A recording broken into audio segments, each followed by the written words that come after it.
There's some adulterated worry people. They don't enter Lagos. They don't understand pidgin again. That's how they form. I know the form. Hey. I look like say I the form, but I know the form. Okay, you look like say the form, but you know the form. I know the form. But you know say worry pigeon different from normal pigeon. I know now. Worry pigeon and Lagos pigeon not the same pigeon. I know. And the thing they say worry they my blood. So Okay. my mama, my papa, all of them are And worry. worry. So you be full blown worry, babe. That's so. Okay, so what we will do now? Go tell us about the 2 songs we don't release. Okay. Don't tell us about the 2 songs in pigeon, correct pigeon. Pigeon. Don't tell us. We'll tell us your name. You go tell. So you go tell us your name. You can't tell us the 2 songs we don't first release and what the 2 songs mean. Okay. The only you and the nobody pass you. This nobody pass and I lie pass. You like how Yes, because it get pigeon inside. but it don't sound like pigeon. Yeah. So my name is Thelma Benson. Now Benson is my papa name. So my surname too long, so I not feel use that. You understand? Yeah. I was kind of way to say no go enter form. I tell you. So but Thelma Benson just stick to me, right from when I did secondary school, So I just say, okay, now it good, it's soft. I feel still use that, they go like that. So Thelma Benson is my name. I write Only You and Nobody Past You God way before 2016, but I never ever see myself in the light say maybe I go release because I've been in fear.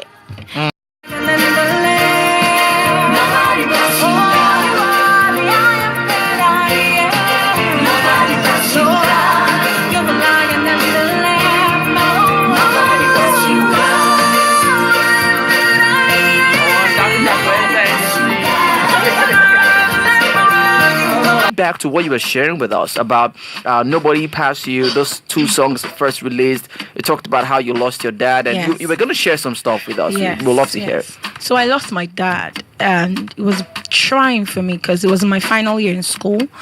Prior before that time, there's been a lot happening. There had been a lot happening, and while my father was away in India, I remember when he called and he said, before he went to a coma, he said, Thelma, my health is not going to affect your education, And that was the last time I heard from my father. Wow. He never spoke. He went brain dead. Wow. And he never spoke. I never heard his voice again. Wow. It was devastating. And I remember I was just sitting down in my room and I was crying actually. And, I was just saying, God, where do I go from here? Yeah. I heard that you're my father. You're the father to the fatherless, But I want to experience you in my own way, and I went through a series of prayer, fasting, and, and just seclusion. And one day I just stood up and I went out my balcony and I was just looking, and the words just started pouring out of my heart. First of all, he said, I am your God, I am with you, I will never leave you or forsake you. Then I felt some sort of peace in my heart. It was amazing.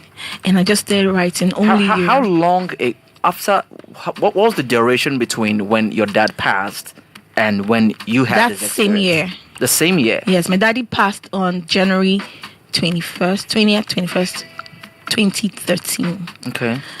We buried him March. Okay. And from that time, it was a journey of mixed emotions, of pain, and my praying, my fasting.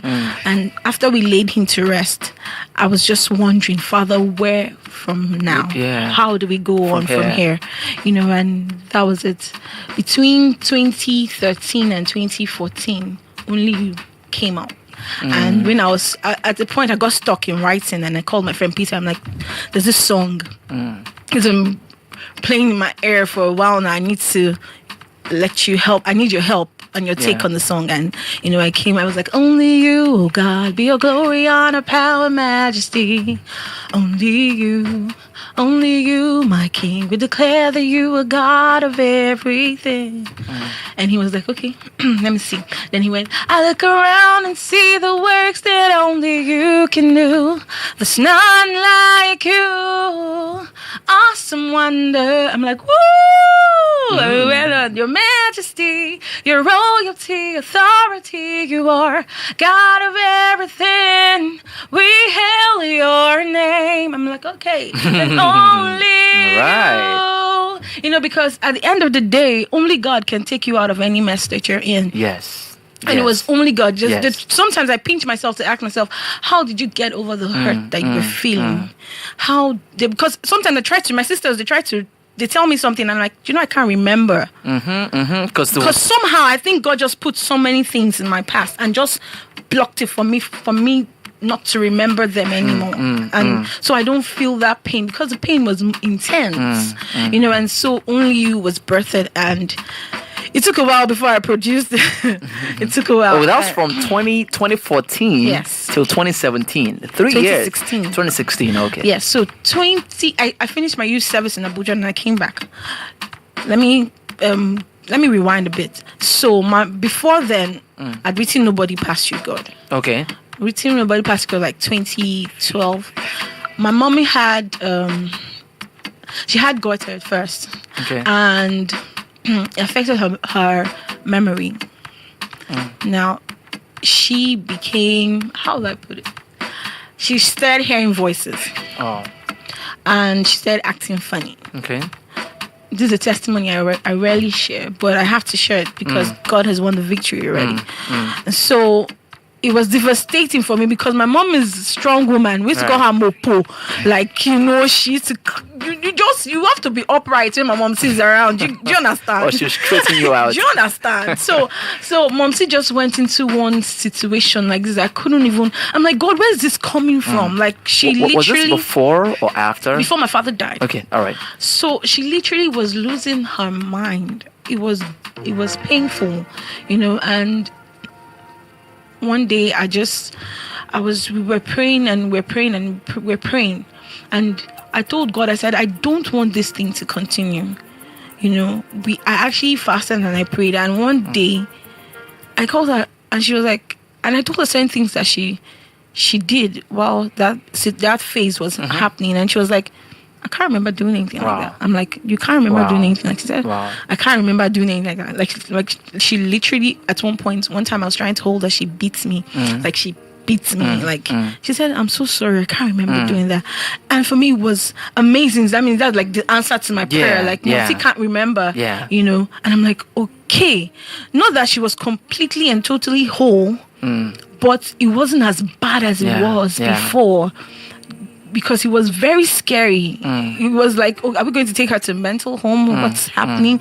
But all of a sudden, she just turned and everything was back to normal, And I'm like, oh my God. And I just sat in my room. I'm like, man, nobody passed God. Yeah. I was telling my cousin, I said, bien, nobody passed God.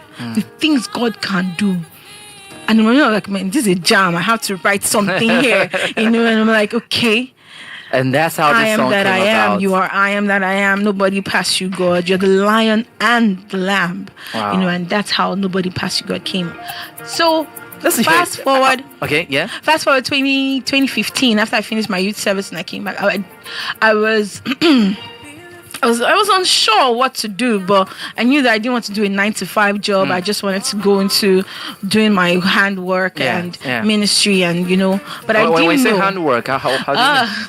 Prior before then, I'd gone to makeup school. I learned a lot of things. Okay, and all so right. I was planning to just boost that career. Okay, all right. I was like, I'm going to be a full-time backup artist, backup singer, and then a makeup artist. So that's going to work for me. Fine. I'm not going to work with anybody. And God has a way of redirecting your steps. Sure. You really can't miss it. So came back 2015. Came back to Lagos. I was in Abuja, and I came back to Lagos in 2015, end of 2015. And then my sister was like, oh, why don't you just come and work in my office? I'm like, no, I don't want to do that. That's not my plan for my life. And so the company I used to work with when I was in Abuja as a copper, they retained me, but I rejected it, and I came back to Lagos. And so the MD CEO called me. Because you had your plan. Yes. And my MD said, I want you to see you in my office.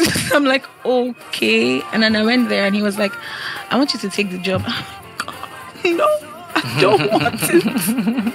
And I was the HR for the Abuja branch, and then they brought me back to Lagos. So, but there was no space to fill for HR, so they had to put me in sales. I'm like, me? Never. That's why I said my pidgin as well, because I talk too much. I speak too much of English.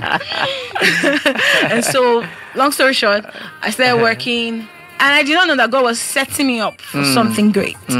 So, 2016, just short time before I joined them in Lagos, they said, okay, they wanted to create a talent management aspect of the company. I'm like, okay. So that they wanted me to be part of it. I'm like, okay, fine. And we got some people from Project Fame that had won Project Fame the previous year. Okay. So they were like, okay, I should go through their music and go through their contracts. Let's see if we can work with them and help these people's career, and we signed them under our new management system. So I'm like, okay, fine. And so I went through that process. I was doing that. And while I was doing that, I was telling God, I don't want to be here. Honestly, I was frustrated. So it was bad. I wanted to drop my resignation letter. So a week before 3 days before I went to drop my resignation letter, I'd been praying. Every night I'll wake up and I pray. So my MD walked into the office that day and said, Thelma, but you sing, don't you? I'm like, yes, I do. He's like, so why can't they go find people for outside? Okay, do the mathematics.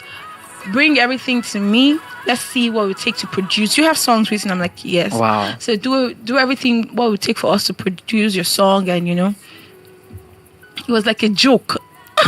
Wow. Because he told me, I'm like, okay, no problem. I went back home. I started praying. I said, Father, show me the way. Wow. Father, I really want to leave this job. Please show me the way. Oh, and boy. He came to my table. I remember that morning, and I'd already written my resignation letter. He came to my table and was like, Madam, I said you should bring the receipt or anything just to show me how much it would take to go on this project. And I just said, that's your answer to your prayer. What you been praying for? And I was frozen. And I'm like, okay, Father, is this what you're showing me? And I wasn't still clear, but God had to make sure that I get it clearly before I lost what he had already made a way for. And then I had a dream. In that dream, I was asked, can't mention any name that I saw in the dream shot. So I was asked, what do you want to be, a backup artist or a solo artist? What do you want? And I said, I want to be. So they say, so be it to you as you have said. Wow. And I woke up from that dream, and from that day up until now, it's been testimonies upon testimonies upon testimonies upon testimonies. You gotta ring the bell to that, man. You just shared a number of testimonies, not just one testimony right now. I know. A number of that. I know. And I know somebody is encouraged, and somebody probably just got a word, in all of that, because there's a whole lot we can take home from that. So we went to school together. Okay. We went to Unilag together. Oh, all right. Yes, I knew him when I was in Unilag, and I started backing up for Peter Linus. Yes, I started backing for Peter. I backed up for Peter for a very long time, so we became very good friends, and my boss, something like that. So I grew musically when I was with Peter. He taught me a lot of things, songwriting skills and all that. So yes, I backed up for Peter. Another person I didn't mention, Lara Jod. Yes, she is part of my story as well. Oh, interesting. Yes, I learned stage management from Lara Jod. She's very meticulous and about her certain things that she does. Yes, so I backed up for Lara Jod while I was in Unilag. So I think 4 years with Peter, 3 years with Lara Jod. Yeah. House, coming from a place of experience, and what you've experienced, for example, is something that no one can share with you. Now, talking about how the pain was healed, for some people it takes decades. For some people, 20 years after, they are still feeling that pain, exactly the same way it felt like, at the beginning. The truth is, you're never healed. Right? Completely. Because it's like, let me explain in my own way. Okay. So when someone asks me, how do you feel about your father's death? I'm like, it's like losing an arm. When they amputate your arm. Yeah. It's gone, but the story is still there. You can see that the hand is no longer there. So the pain is always there. Just because it's no longer there doesn't mean the pain has gone away, because when you look at your hand, you always see that hand is not there. So there's that void. that will always be there. Because it's been how many years? 4 years, and I still, when I think about it, I cry. Whenever it gets to March, I cry. When it gets to January, I cry. Now, I'm not crying because, oh, my world is torn apart. No. I'm crying because that space cannot be filled by anybody. The reality that my father is no longer there is there for life. When I travel back to my house in Port Harcourt and I get into the house, I see his picture, I know that he's no longer there. Yeah. But it's just someone you love. It will always remain in your heart. You know, God is not he's a just God. So he won't like say completely take away the pain that you will never feel. That's why he left us with our will. Do you understand? Yeah, so yeah, we will still feel that pain, but it wouldn't be as much as it used to be. Okay, what would you love to say to someone who is going through that fresh right now? Okay. Who's listening to the show this morning and maybe perhaps that person can relate what you're saying, you know, and you probably want to say something directly to the person.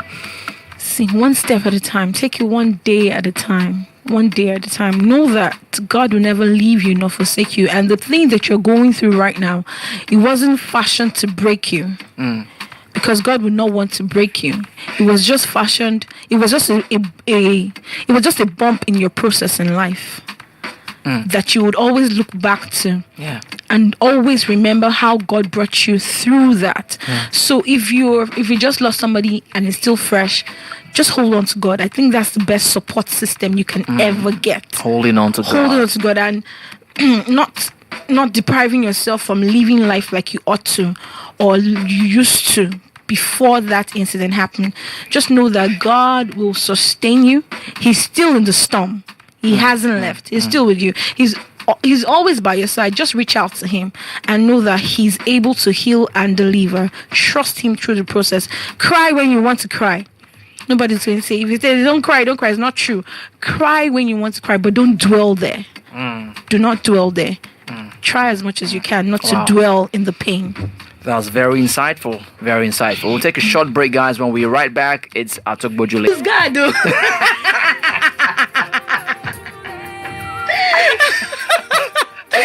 Oh my God! I'm going to ask another question. Who wrote the song? I did. You did.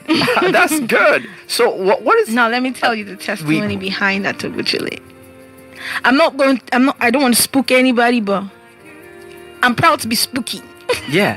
Because when you walk with God, you will be spooky if you let yourself go. Unapologetically. Yep. And so Atogbojule. So 2 years. I released Only You and Nobody Past You God 2016. So between 2016 and now, that's 2 years. And in between 2016 and now, I've written a couple of songs because I was working towards the release of my album, you know. But there was a prayer I made. I said, God, I want a sound from heaven. I want what you want, not what I want. I want a song and a sound that I will know that it is you that gave it to me. It's not like I'm saying that it wasn't God that gave me Only You and Nobody Past You God, but I wanted more depth, you know. And 2017, while I was praying, and that period, I thought after Only You and Nobody Past God, things would just, you know, I just get invites to churches to minister, to do this and do that and do that. And, you know, Thelma Benson would have blown boza. But unfortunately, it wasn't so. So I went through some dry times, you know, and I kept praying, God, I need a sound from heaven. I need a sound from heaven. I need a sound from heaven. It felt like God wasn't answering or I wasn't hearing or something, but I just kept praying. So 2017, it was Spirit Life Conference because so I didn't mention I attend House on the Rock. Yes. So Spirit Life Conference, House on the Rock, and Nathaniel Blow was ministering, and my younger sister, prior before now, we've been praying together. I said you speak in tongues because she hadn't spoken in tongues before. So I said you speak in tongues. So during Spirit Life, she began to speak in tongues while Nathaniel Bassi was ministering. And so she went home and she knew the vibe. She kept. So one day she was praying and she started speaking in tongues, you know. and she heard clearly God released 4 Yoruba languages into the atmosphere. My younger sister, she's an English person. She doesn't even know how to speak Yoruba. She doesn't know how to speak any language except English. Not even Pidgin. No, she's very good at Pidgin. She's better than me. Oh, okay. And she learned Pidgin like when she was 18. That's when she learned how to speak Pidgin. So while she was praying, she heard God say, Atogbojule. She heard God say, Alagbadaino. Wow. She heard God say, what's the third one? Alagbawieda. And then she heard it and she's like, what's this? And she said, she stopped and she was like, God, what are you saying? What are these? He said, write it down. She wrote it down. He spelt it correctly for her. Wow. And he told her that these are sounds and these are songs. And he said that he gave her the translation of each word. Because she wanted to be sure if she was really hearing well. So she went Google it. And she Googled and she saw it was the exact explanation that God gave her for these words that they were. And he told her to tell me. And she told me, I'm like, at first I didn't know how to pronounce. We didn't know how to pronounce Atogbojule. Wow. Because we are in Yoruba. Yeah. So we're saying Atogbojule. That's how we could, pronounce it. And I was like, how long is it? God told me to tell you that this is a sound. This is a song that he wants you to release. And I'm like, I don't understand. How am I supposed to write this? Where do I start from? I don't even know how to speak Yoruba in the first place. Like, my Yoruba is not good. It's Yoruba English. So where do you want me to start from? And we laughed about it. And it passed. 1 week passed. But it stayed in my heart. It stayed in my spirit. Because I'm like that. Once I hear it's from God, I will brood on it and brood on it and brood on it. And it was there. I was there. I was like, God, I don't know what to do with this, so I'm not even going to waste my time. I can't do this, And so I waited. Not too long from then, Nathan Obasi released Alagbadaino. And we were spooked at home. We were just... Because you knew what you had heard before then. I'm telling you, we were all in shock. And my sister was like, you need to go and pray. God will give it to you. Because this is God speaking. Yeah. And I knew it was God speaking because it happened too quick. So I knew that God was involved in this. So normal Sunday service, Monday morning I went to work and I was sitting on my seat. And normally on Mondays I don't go out, so I just stay. So I go on YouTube, look for a word, a preaching or a song or something, new song, and I just fill myself with the Spirit of God and with new sounds. So while I was sitting down there, I was listening to Tasha Cobb's ministration when she went to one church like that. So I was watching the video, and in the middle of that video, I blanked out on my seat. I couldn't hear her sing anymore, but I could hear a sound from afar, and I was trying to strain. God, what is this sound? It was I have those moments on my seat. Sometimes I watch, I'm like, is anybody looking at me in the office, and I just kept hearing it, but it wasn't connecting. I just waited, and I was trying. I was like, Holy Spirit, I need your help. And immediately I started hearing it. Atogbojule, Obanla, you are God, there is none like you. It kept with all the sound. It was just coming. It was coming gradually. I'm like, okay, I can hear now. And it kept coming. Atogbojule, Obami Mo, you are God. There is none like you. And I picked up my book and I started writing. I wrote the chorus. And I wrote it. And I looked at my book. I'm like, oh my God. That's it. I went to meet my sister because my sister works in the same place, and I showed her. I'm like, you need to hear this. And she was like, okay. And I was like, because I remember I said I was calling Atogbojule. Yeah. And I was like, Atogbojule, Obala, you were God, there's none like you. Atogbojule, Obamimo, you were God, there's none like you. There's no one like you.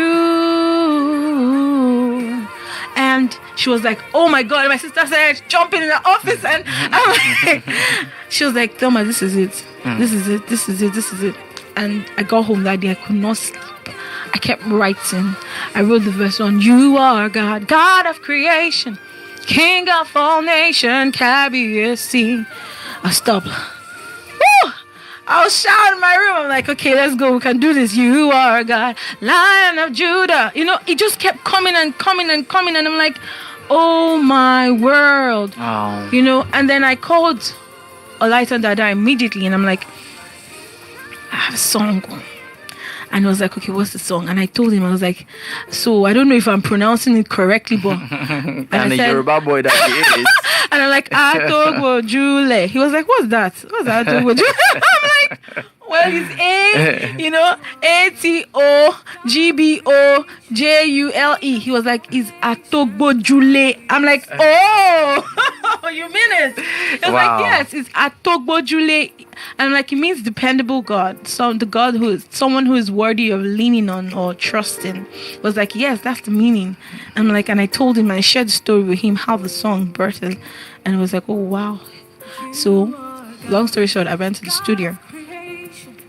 And I wasn't supposed to release a new song. I wasn't supposed to release a new song. I was supposed to because at the time I recorded Only You're Nobody Past God. I recorded 3 songs. So I was going to release the 3rd one. Okay. Which is still unreleased, yes? Yes. Okay. And the Holy Spirit interrupted my release process. The plan. My plan. And I went to the studio and, you know, Olaita Dada is an amazing human being. Just before I finish anything, honestly, Olaita Dada, I wouldn't have been able to do everything I have done up until now if I never met Olaita Dada. Wow. And that's the only truth. And then again, Peter took me to Olaita Dada, so I'm mentioning Peter again. Quite interesting, you know, really interesting, the entire journey, the inspiration behind it. Yes. And this is just fantastic. I think this is one of the reasons why we have our guests come through to the studio. It gives the entire thing that we hear a lot more meaning. I am God. You were God.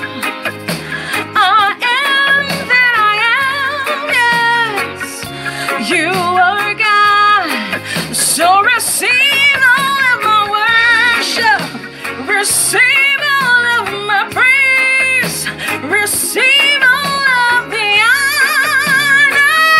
You are God, God. You are God. Oh my goodness. Yahweh, Yahweh, Yahweh. It's so easy to listen to Praise World Radio, Africa's #1 online gospel radio station on the go. Simply whip out your phone, go to your app store, search for Praise World Radio. Download the app, now install. That's it. Launch the app to tune in anytime by tapping the icon. Guess what? It doesn't even burn your data. With less than 15 MB, you can stay tuned for 1 hour. Isn't that cool? You can also enjoy lots of interesting features by navigating the app. So, what are you waiting for? Download the Praise World Radio app today.